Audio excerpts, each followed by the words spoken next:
Last Monday was tax day, so it seems like a good time to start taking a look at what the federal government is doing with all the trillions of dollars that it collects and spends.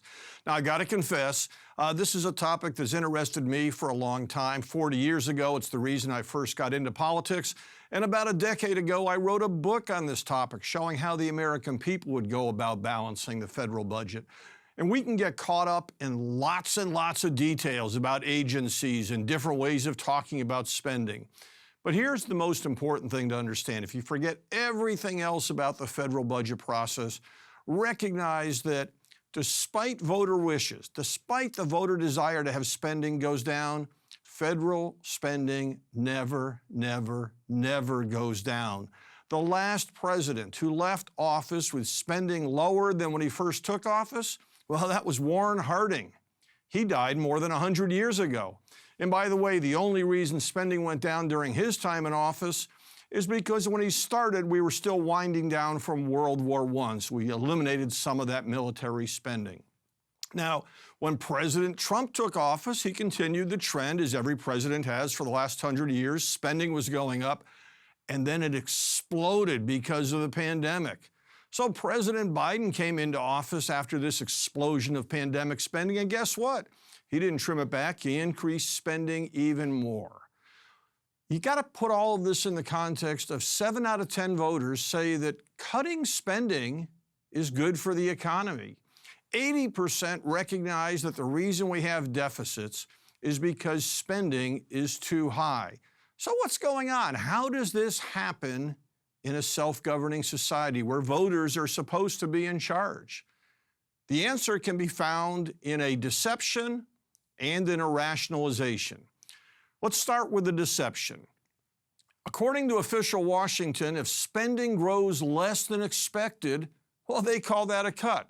So imagine in your own life, you expect a 10% raise, you get a 5% raise. Do you say you got a spending cut? No, you have more money to spend than you did the year before.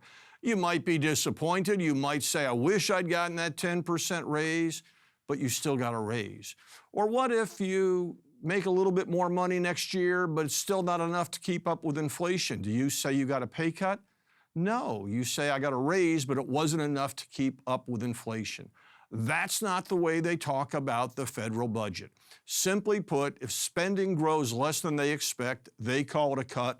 Only 26% of voters think this terminology is appropriate. And why does this matter? Well, because at the end of the day, all the news talks about spending cuts and how tight the budget is, and yet spending never goes down. This is a dream if you're in the political world, but it's a nightmare for America.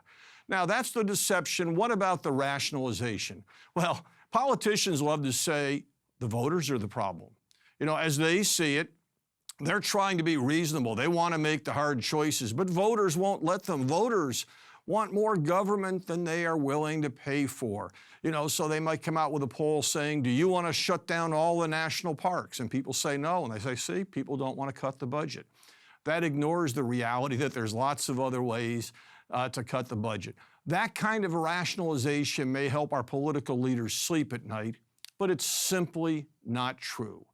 When you talk to voters about rational and reasonable spending cuts, there is tremendous support for them. And by the way, there's also a recognition that it's taken us a long time to get into this deficit problem, to get into the budget crisis that we're in today, so we're not going to fix it next year. 66% of voters say, yeah, we'd support an idea of reducing the federal payroll 1% a year for a decade.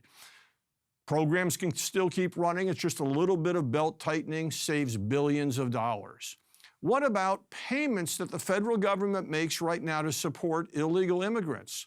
3 out of 4 voters say we should eliminate those payments. Again, we're talking billions and billions of dollars every year. 77% favor going back to something that Bill Clinton and Newt Gingrich agreed on a long time ago, that if you're able to work and you want benefits from the government, well, you should be required to work. You know, these are basic common sense proposals.